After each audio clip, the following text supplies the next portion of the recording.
Xin chào! Các bạn ơi, what is going on, you guys? Today, it's a 500,000 subscriber special.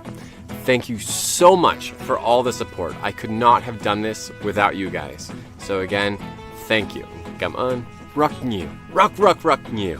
I know many of you probably thought I'd be swimming across the Atlantic Ocean or the Pacific Ocean because I swam across the Saigon River and they're, equivalent in length. Not really, but you know what I'm saying. I am not going to be doing anything crazy in this video because you guys have seen the infection that I have in my leg and it's doing great. It will be healed probably in 1 more week, 2 more weeks. So nothing crazy in this video. But I am going to be answering many common questions that you guys are asking on Facebook, on Instagram, on YouTube. So hopefully I can answer a lot of them. I won't be able to get to all of them, but I will do my best to answer as many questions as I possibly can. For you guys, I will put timestamps in my description and in the comment section below so you can skip the video if you want and see specific questions and answers. About a year ago, I already made an About Me video. I will be answering some of those questions again, so I might leave those answers short and then I may elaborate on different things. So, let's get started. First question. My name. Yes, my name. My name is Dustin. Sometimes I see Justin, I see Dutin, I see Durtin, I say Tin. It doesn't really matter what you guys call me, it's fine, but my name is Dustin. How old I am? I am 32 years old. And I know in Vietnam, I am 33. My birthday was May 1st, so I recently just turned 32. So now you can call me Chu Dustin, or Chu Dutin, or Durtin, or Tin, whatever, it's all good.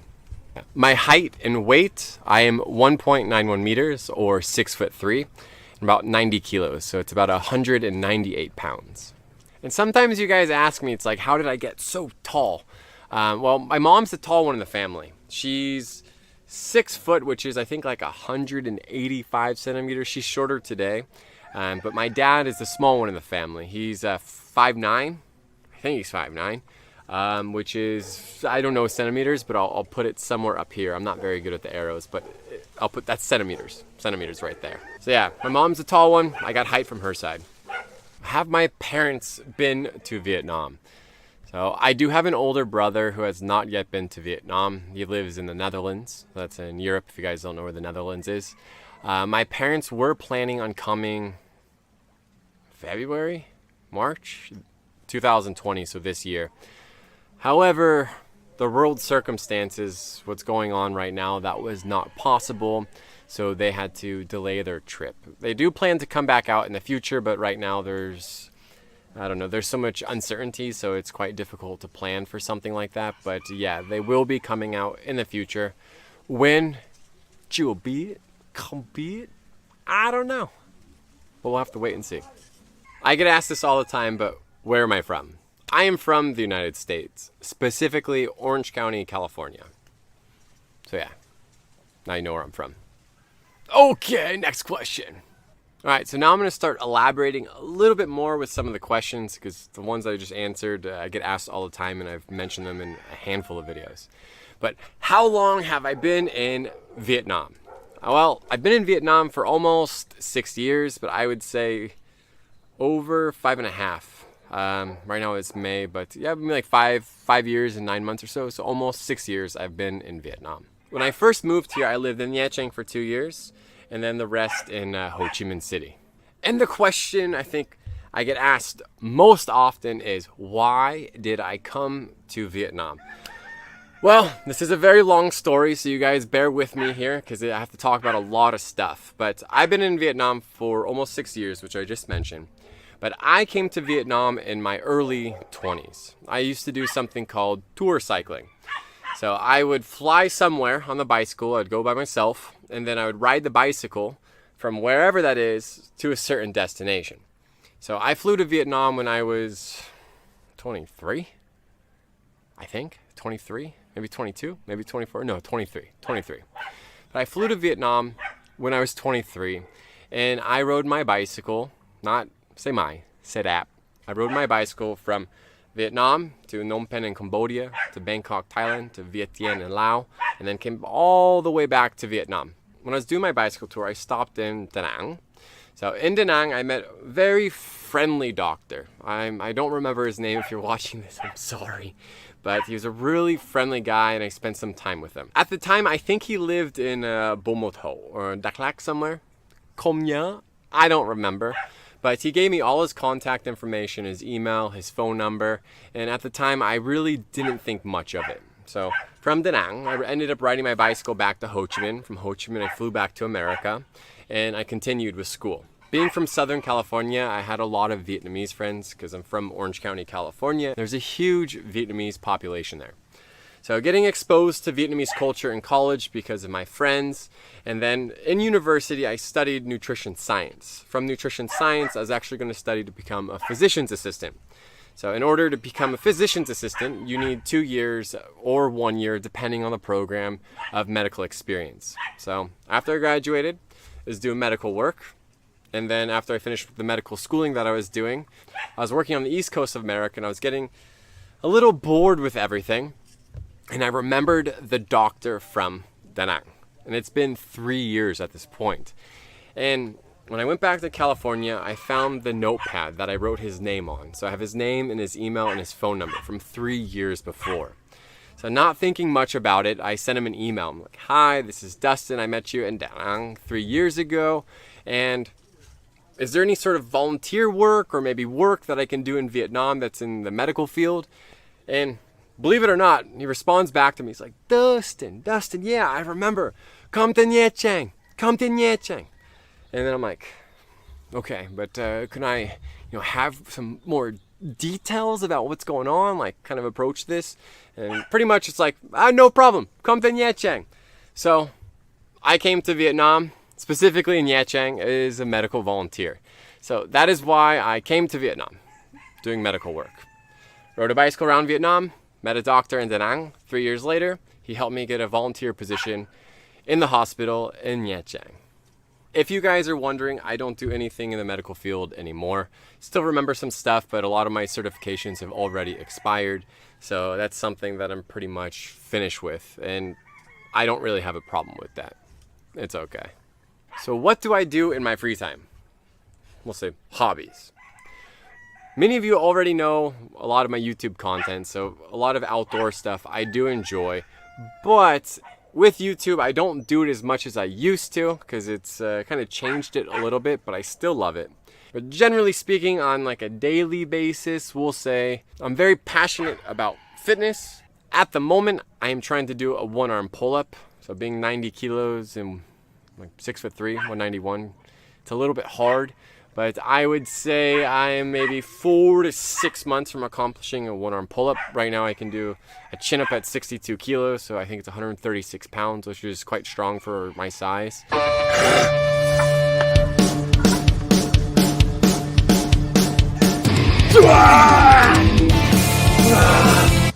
But I need to get stronger.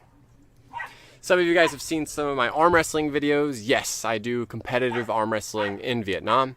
It's a sport that I pretty much learned 100% in Vietnam, and I've learned and started in Vietnam, and I train with a bunch of Vietnamese guys. I love arm wrestling, and no, I am not the best in Vietnam, and yes, smaller guys can still beat me.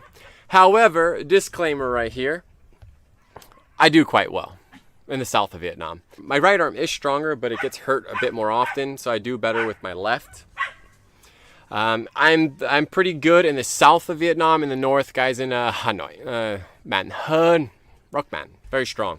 I'm probably the tallest arm wrestler, but I certainly do not weigh the most. There's guys that outweigh me by, let me say, 10, 15 kilos.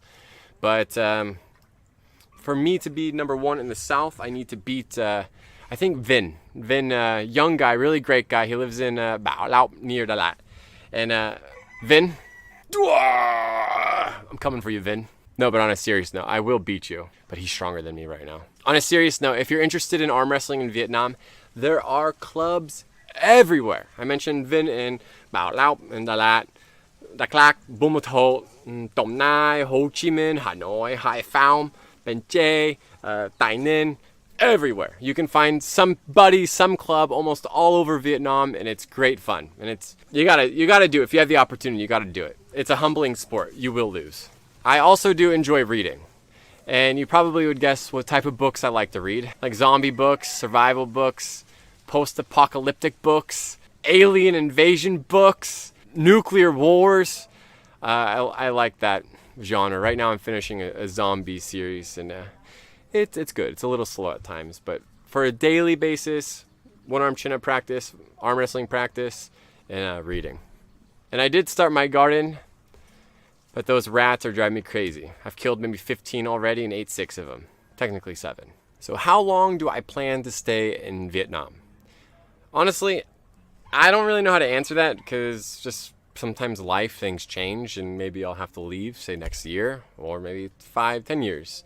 I have no idea how long I'll stay in Vietnam. Yeah, we'll just kind of wait and see what happens. But right now I am enjoying Vietnam. If I had the opportunity to do something else in a different country, maybe I would take it. But right now I'm very happy with my situation. Do I like Vietnam? You guys probably already know the answer. Yeah, I do like Vietnam. I've mentioned this before, but no country is perfect. Vietnam is certainly not perfect, and back home in the United States is certainly not perfect. Every country has its pros and its cons. But overall, yes, I do like Vietnam very much, and I'm very happy here. So what is my work in Vietnam? I do get asked this quite often. Some of the work that I do is television-based work in Hanoi. So if my Vietnamese audience, you guys know VTV7, so there's the show Follow Us, and the new show that's called The Debaters. I host those shows. However, that's not year-round work. It's very seasonal, and the situation that's happening in the world right now, everything has been postponed. So I have not yet been to Hanoi. When we film, I may be going to Hanoi. I go usually twice a month for like 5-6 months. So I have to go to Hanoi quite a bit. It's not year-round, but it's some of the work that I do. Also, I do model and sometimes other like television-based things or commercials. I would show you guys some photos and different things, but I don't know how the copyright works with YouTube, and YouTube is getting more strict, and some problems I've already had with YouTube. But my Instagram, I used to post stuff. You'd have to kind of go down a little bit farther, my Instagram, to see it. And Facebook, I'll occasionally post some things. But I model or do some sort of video production like 1 to 3 times a month, and then VTV7 throughout the year. And I'm currently working on some projects, so I'm hoping maybe in the next 1 to 3 months I'll be able to start some stuff on my own. It's taken some time because with the situation that's happening in the world, but we'll see. And ideally I would like to do more with YouTube if that's a possibility. And right now 500,000 subscribers, which I'm immensely appreciative for. I think it's maybe becoming a bit more realistic, but time will tell. Because again, the situation right now, it's complicated all over the world, but we'll see. So I know some of you guys, you love having Xúc Xích in my videos. So Xúc Xích is my dog. She's pretty much attached to my waist. She follows me everywhere. And I don't know if it's hard to see right now, but she's filthy. She just got in the water. I'm not gonna hold her like this for too long. But yeah, every day Xúc Xích is trying to catch lizards, rats, snakes, big insects, anything that's moving. And yeah, she's a swimming dachshund. Dachshunds aren't usually swimmers, but Xúc Xích is a swimmer. Xúc Xích dễ thương quá. But yeah, she's a good dog. I know you guys want to see her in the video, but I'm gonna put her down because she's too dirty right now and she's wet. See what I mean? You see how dirty she is? Tom, where? Am I married? No, I'm not married. Do I want to get married? I'm open to it. If not, it's not the end of the world for me. And I'm sure many of you guys are going to be like, Dustin, do you want to marry a Vietnamese woman? Yeah, I'd be open to it. I know I'm 32, and some of you guys are going to be like, Dustin, you're super old. Like, chú Dustin. Like, chú, cưới vợ đi. It's like, trời ơi, gòn ôi, từ từ. I know. I'm open to it. I'm open to it. I do have a girlfriend, but I am not married, and my girlfriend happens to be Vietnamese. Why do I live in the countryside? If you guys haven't seen my house video, you can definitely check that out on my channel. I can put it in the description box below. But I get asked this quite often because people are like, "That's stupid. Why do you live in the countryside? It's dirty." I'll get pros and cons. I'll get people who think It's like a ridiculous lifestyle, and then other people think I'm stupid, and then other people admire that. They're the minimalistic approach. Lots of different perspectives. For me, it doesn't really matter. But for my YouTube channel, I'm here learning from the locals in Vietnam. My tiếng Việt is definitely not perfect. My tiếng Việt is, I don't know, like, tôi nói tiếng Việt nhưng không cụ thể. It's very specific. And, like, I can probably tell you like 30, 40 different species of fish. Like, the content that I do, I spend so much time learning specific tiếng Việt that's not necessarily helpful in a real world situation. I'm losing the train of thought, but I'll get back to the countryside stuff. But I'm kind of like referring to, like, I forgot the quote. I don't remember the quote, but it's like when you can speak someone's language, it's like you get close to their heart. You have that, and that's one thing that I need to improve a lot more on is the Vietnamese. There's no excuses about that. In the future, I can do actually maybe a long video talking about that, because there's, for me, a lot to discuss. But the other like idiom that we have in English, where it's like, you need to walk in somebody else's shoes. You need to experience their life doing the things that they're doing. And my content is about like the countryside and just outside stuff in Vietnam. Yeah, I am doing cooking right now a bit more, but a lot of it is just learning Vietnamese skills that are countryside based. And some stuff's really uncomfortable, and the lifestyle I'm living, but I want to walk in their shoes. I want to feel what it's like. Because, as an outsider looking in, you see things differently. But now as an insider looking within, it completely changes my perspective for a lot of stuff. And it's really interesting, because I would view something as maybe like, why would they do that? That's stupid. And yeah, that's my mindset at the time. But now it's like, here I am experiencing this. Then I'm like, that's why they would do that. That's why this is this case. And it helps me really understand the people more. I know the tiếng Việt, like my tiếng Việt, I know so many nouns, and the fluency of it, it's just all over the place. I highly encourage people not to learn tiếng Việt the way that I did, because it's just so random. Like, even when it comes to like hospital, when I used to volunteer in the hospital, it's like, oh, Dustin, oi, Ben Young, kia, okay, the patient over there, huyết áp, he needs blood pressure. And then when you're finished, lay mao, it's like, oh, blood draw. So it's like I'm learning all these specific things that are very focused on what I have to do. But I'm getting off track right now. I'm trying to keep things organized, and I'm failing at that. But yes, I love to experience the way people live. Some of you may like that, some of you may not, because I get some hate comments for that, and it's totally fine. You'll never understand and probably see things from my perspective, but I love learning from people. I love simplicity, and at the end of the day, I'm super happy and I love it. I love living out here, and that's an understatement. It's great.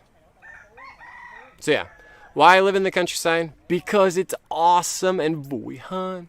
Vui lắm, vui quá, vui vãi.